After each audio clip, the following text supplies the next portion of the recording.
Revelation chapter 12, verse 11, it says, they overcome by the blood of the Lamb and the word of their testimony, and they love not their lives unto death. My wife and I were in Germany with our son, Michael. He was just a little boy, and we were ministering the gospel, and I ended up with a man by the name of Heil. And Heil was a gentleman who could speak English very well.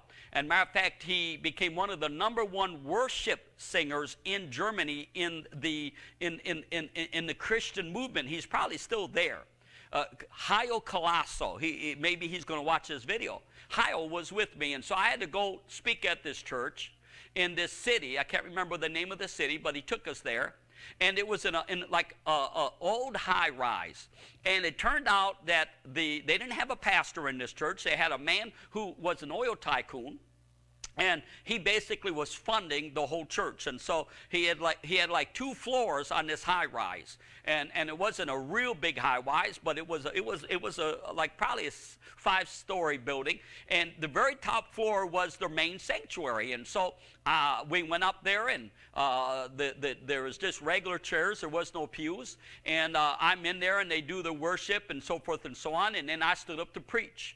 And Brother Heil was interpreting for me. And I began to preach about being committed to God, being sold out to God, giving Jesus 100%, going all the way. And so I'm preaching a radical message of being sold out, lock, stock, and barrel, giving Jesus everything, giving God everything. And I'm just preaching like a house on fire about being completely sold out to Jesus, being obsessed with Jesus, being possessed with Jesus, being filled with Jesus. And as I'm preaching, I'm probably about 2/3 of the way done with my message. Then out of the blue, it was like somebody had told these people to do this. On the count of 3, you all fall out of your chairs and start crying.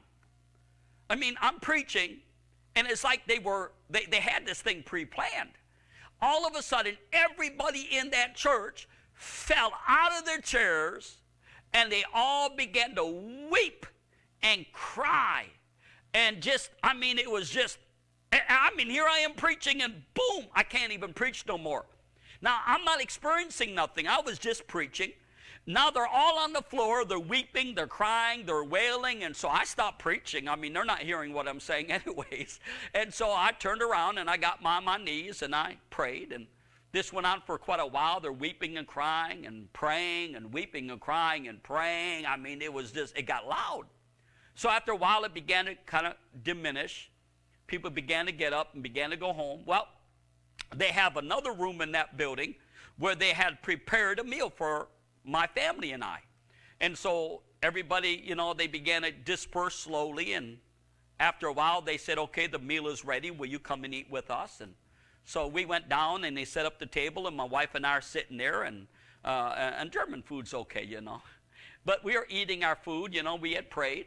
And after we got done eating, I said to the people who were there through Heil, I said, Heil, ask him this. How often does this happen? And he said, he interpreted for me, and they said, what?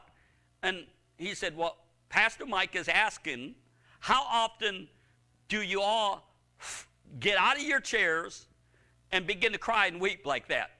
And they looked at me like I had lost my mind. Then they said, never. I said, what? Never? They said, this has never happened to us. It was a mighty move of God. The Holy Spirit had just come in like a mighty wind. He had knocked them all out of their chairs. They were all weeping and crying and wailing. And then they said this to me. They said, we want you to be our pastor. And I said, what? We want you to be our pastor. I said, I don't even speak German. They said, we'll get a man, because Heil has to go back to where he belongs. We'll get a man who can interpret for you. We want you to be our pastor. You won't have no worry about money, because brother so-so, he's an oil tycoon. He'll take care of you. You don't ever have to worry about money. We'll get you a car. We'll give you a place to stay. We want you to be our pastor. And so I bowed my head, and I said, Lord, what should I do? And he said, tell him no. And so I told him no. I said, I'm sorry, the Spirit of God won't let me do that.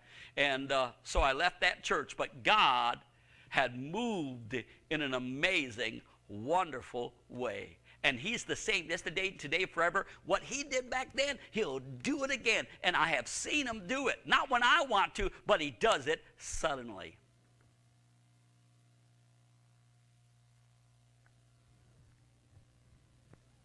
Yep, so that's my testimonies for today.